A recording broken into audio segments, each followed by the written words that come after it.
Pranam to all, how are you? I hope you are all fine. This is the Tecoma flower.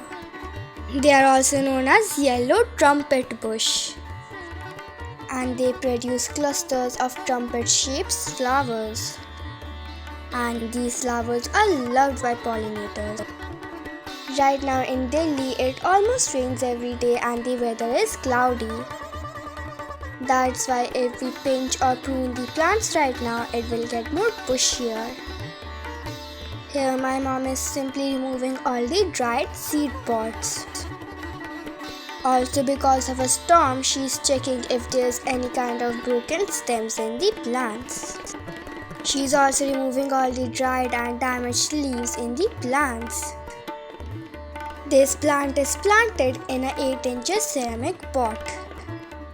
And recently we realized that this plant needs to be repotted.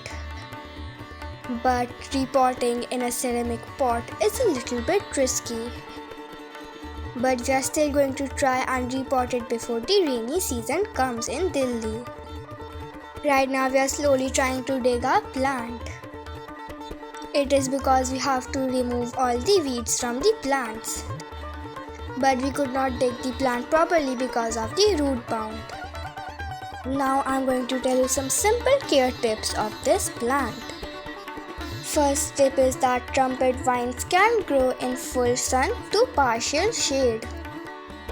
Full sun meaning at least 6 hours of direct sunlight on most days. As the more the sunlight, the more it will flower. Also, don't think much about what soil you should give, as these plants can thrive in any soil type. Also, only water the plant when the soil is dry. Also, not much fertilizer is needed for this plant. But as this is the blooming season, we are going to give a liquid fertilizer. As we do organic gardening, we are going to give some organic fertilizers. Here my mom is giving liquid kitchen waste compost. You can also give liquid tea leaf compost, liquid banana peel fertilizers, etc. While inspecting the plant, you just saw that we discovered that our plant has a broken stem. Do you know you can easily propagate a new plant from this stem itself? First of all, make sure to remove most of the leaves from this plant.